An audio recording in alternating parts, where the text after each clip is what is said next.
वालेकुम। मैं माँ पारा तबस्सुम। उम्मीद है कि आप सब खैरियत से होंगे।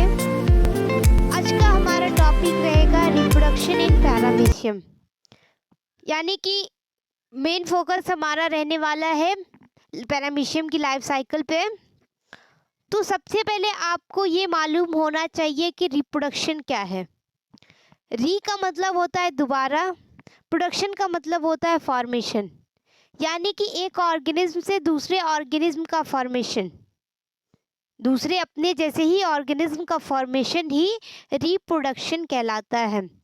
तो अगर पैरामीशियम कॉर्डेटम की बात की जाए या सिर्फ पैरामीशियम को लेकर चला जाए तो पैरामीशियम में दो तरह के रिप्रोडक्शन देखे जाते हैं, एक एसेक्सुअल रिप्रोडक्शन और दूसरा न्यूक्लियर रीऑर्गेनाइजेशन। तो अगर एसेक्सुअल रिप्रोडक्शन की बात की जाए तो उनमें ट्रांसवर्स बाइनरी फ्यूजन द्वारा एसेक्सुअल रिप्रोडक्शन होता है, और न्यूक्लियर रीऑर्गेनाइजेशन की बात की जाए तो उनमें कॉन्जुगेशन के प्रोसेस हो सकते हैं। उसके अलावा इंडोमिक्सिस, ऑटोगेमी, साइटोगेमी और हेमिक्सिस के प्रोसेस होते हैं। तो आज का हमारा जो मेन फोकस रहने वाला है वो पैरामीशियम कॉर्डेटम की एसेक्सुअल रिप्रोडक्शन पर और सेक्सुअल रिप्रोडक्शन पे रहने वाला है। तो जनरली यहाँ पे हम जो एसेक्सुअल रिप्रोडक्शन पढ़ेंगे वो ट्रांसवर्स बाइनरी फ्यूजन द्वारा पढ़ेंगे, और अगर सेक्सुअल रिप्रोडक्शन पढ़ेंगे तो कॉन्जुगेशन द्वारा पढ़ेंगे। बाकी की जो प्रोसेस है जैसे कि इंडोमिक्सिस है, ऑटोगेमी, साइटोगेमी, हेमिक्सिस वगैरह की जो प्रोसेस है इसको मैं अगले वीडियो में डिस्कस कर दूंगी। तो आइए देखते हैं ट्रांसवर्स बाइनरी फ्यूजन क्या है। जनरली आपको फिगर दिखाई दे रहा है जिसमें एक पैरामीशिया है यहाँ पे, और यहाँ से यहाँ पे दो पैरामीशिया का, यहाँ एक पैरामीशियम है और दो पैरामीशिया का फॉर्मेशन हो गया है। तो अगर ट्रांसवर्स बाइनरी फ्यूजन की बात की जाए तो ये पैरामीशियम में होने वाला कॉमन टाइप का एसेक्सुअल रिप्रोडक्शन है, जिसमें सबसे पहले एक पैरामीशियम फुल्ली ग्रो हो जाती है और ग्रो होके दो इंडिविजुअल का फॉर्मेशन करती है, यानी कि इनके बीच में एक डिवीज़न होता है और इस डिवीज़न से दो पैरामीशिया का फॉर्मेशन हो जाता है। तो सबसे पहले आपको ये याद रखना पड़ेगा कि ये ट्रांसवर्स बाइनरी फ्यूजन की प्रोसेस किस कंडीशन में होती है। तो हमेशा ट्रांसवर्स बाइनरी फ्यूजन की प्रोसेस फेवरेबल कंडीशन में होती है। फेवरेबल कंडीशन का मतलब होता है कि पैरामीशियम को ऑप्टिमम टेम्परेचर मिल रहा है, साथ ही साथ इनको प्रॉपर सनलाइट मिल रही है, और इसके अलावा इनको फूड अवेलेबल है, विच मीन्स कि इनके लिए कंडीशन जो इन्वायरमेंटल कंडीशन है वो फेवरेबल है।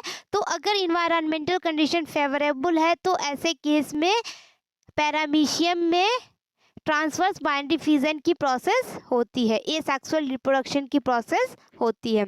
ओके, तो यहाँ से उनके सारे स्टेप्स को समझने के लिए ये फिगर आपके लिए काफ़ी हेल्पफुल रहेगा। ट्रांसवर्स बाइनरी फ्यूजन के केस में यहाँ पे आपको दो चीज़ें दिखाई दे रही हैं, एक है मैक्रोन्यूक्लियस और दूसरा है माइक्रोन्यूक्लियस। जैसा कि मैंने पहले भी बताया है कि मैक्रोन्यूक्लियस एक वेजिटेटिव न्यूक्लियस है जबकि माइक्रोन्यूक्लियस एक रिप्रोडक्टिव न्यूक्लियस है। तो इसमें जो भी रिप्रोडक्शन में पार्टिसिपेट करेगा वो करेगा माइक्रोन्यूक्लियस। तो जनरली होता ये है कि इनका पहला स्टेप ये है कि माइक्रोन्यूक्लियस डिवाइड भी होता है तो वो माइटोसिस द्वारा होता है। तो माइक्रोन्यूक्लियस माइटोसिस द्वारा डिवाइड होके दो डॉटर माइक्रोन्यूक्लियाई का फॉर्मेशन करती है। वहीं पे मैक्रोन्यूक्लियस लंबाई में बढ़ते हैं और उसके बाद ये माइटोसिस द्वारा ट्रांसवर्सली डिवाइड हो जाते हैं। तो कहने का मतलब माइक्रोन्यूक्लियस भी डिवाइड होकर दो माइक्रोन्यूक्लियाई बना रही है और माइक्रोन्यूक्लियस भी डिवाइड होकर दो माइक्रोन्यूक्लियाई बना रहा है। ओके, इसके अलावा ये होता है कि आपको पता होगा कि पैरामीशियम में ऑलरेडी एक साइटोफेरिंक्स होता है तो दूसरा साइटोफेरिंक्स बनने लगता है। पैरामीशियम में ऑलरेडी दो कॉन्ट्रैक्टाइल वैक्यूल होते हैं तो और दो कॉन्ट्रैक्टाइल वैक्यूल का फॉर्मेशन होने लगता है। तो जब कॉन्ट्रैक्टाइल वैक्यूल का फॉर्मेशन होता है, साइटोफेरिंक्स बनने लगता है, उसी समय एक बीच में कॉन्स्ट्रिक्शन फ्लो बनने लगती है ना।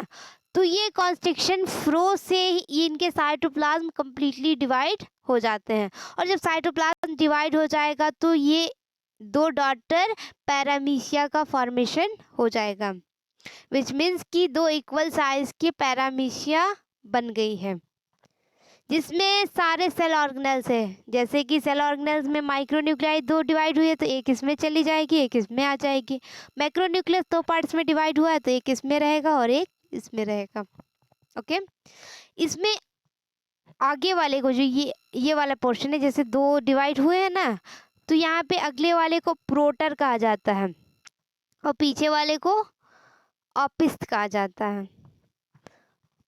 तो यहाँ पे दो डॉटर पैरामीशिया बन गई। अब एक चीज़ याद रखना कि बाइनरी फ्यूजन की प्रोसेस में कितना वक्त लगता है। तो बाइनरी फ्यूजन की प्रोसेस में 2 घंटे का वक्त लगता है, और ये हर दिन यानी पर डे 4 बार हो सकता है, और इसमें टोटल 2 से 16 इंडिविजुअल्स बन सकते हैं। यानी एक पैरामीशियम में 2 घंटे में बाइनरी फ्यूजन की प्रोसेस होगी, और पर डे ये प्रोसेस 4 बार होगी, और 4 बार होगी तो 2 से 16 इंडिविजुअल्स बनने की प्रोबेबिलिटी है। तो इसी से अंदाज़ा लगा लो कि अगर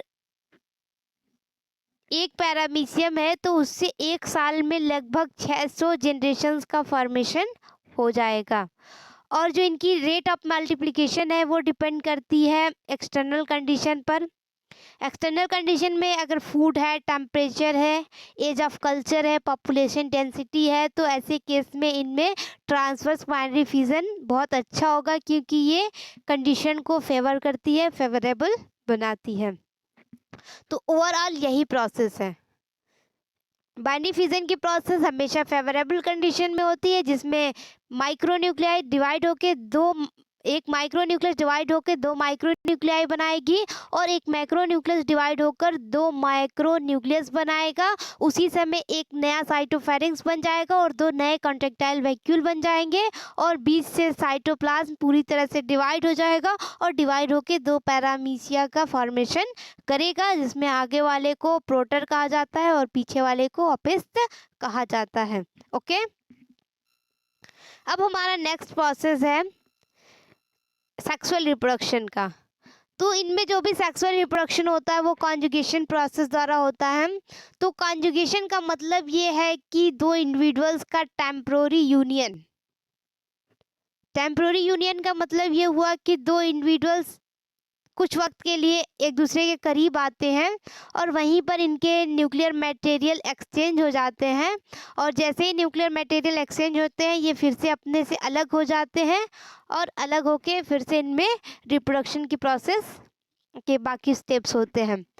तो सबसे पहले कि जान लीजिए कि कॉन्जुगेशन की प्रोसेस में कौन कौन से फैक्टर इन्वॉल्व होते हैं, यानी कि किस केस में पैरामीशियम में कॉन्जुगेशन की प्रोसेस होती है, यानी सेक्सुअल रिप्रोडक्शन की प्रोसेस होती है। तो इसमें सबसे पहली कंडीशन ये है कि कंडीशन अनफेवरेबल होना चाहिए।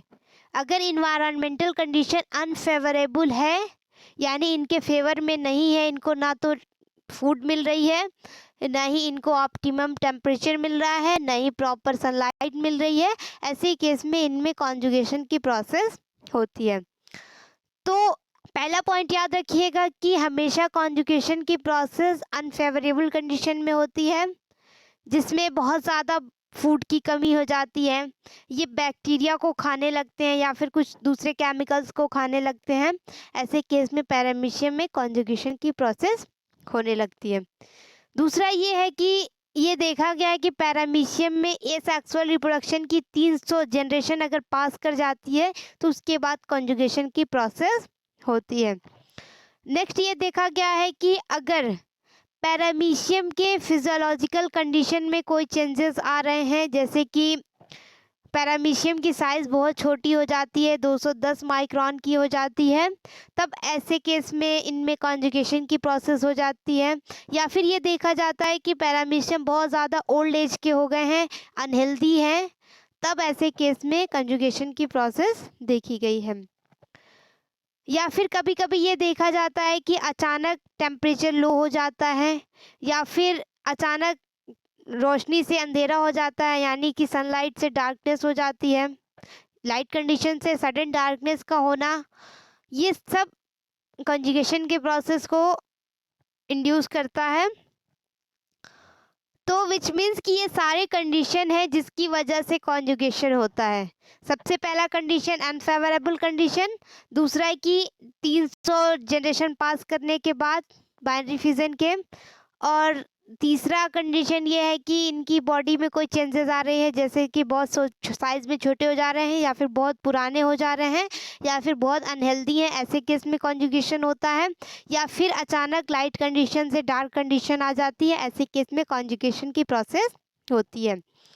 तो सबसे पहले हम प्रोसेस ऑफ कॉन्जुगेशन देखते हैं, कौन कौन से प्रोसेस है, कौन कौन से स्टेप्स होते हैं जिसके द्वारा कॉन्जुगेशन की प्रक्रिया पूरी होती है।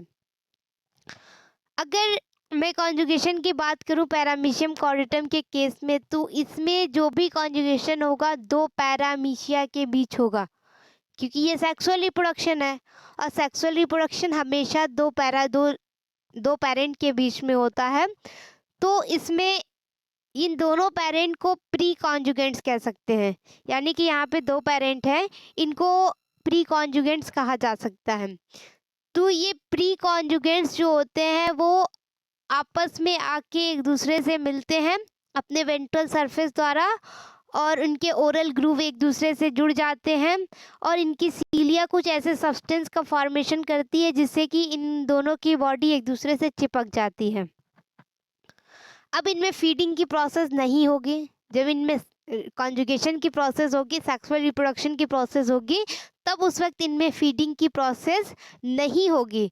तो जब फीडिंग की प्रोसेस ही नहीं होगी तो ओरल ग्रूव का क्या काम, तो इनके ओरल ग्रूव उसी वक्त डिसअपियर हो जाते हैं, गायब हो जाते हैं। इनके पेलिकल और एक्टोप्लाज्म जहाँ से ये जुड़ते हैं वहाँ पर पेलिकल और एक्टोप्लाज्म टूट जाते हैं और टूटकर एक ब्रिज का फॉर्मेशन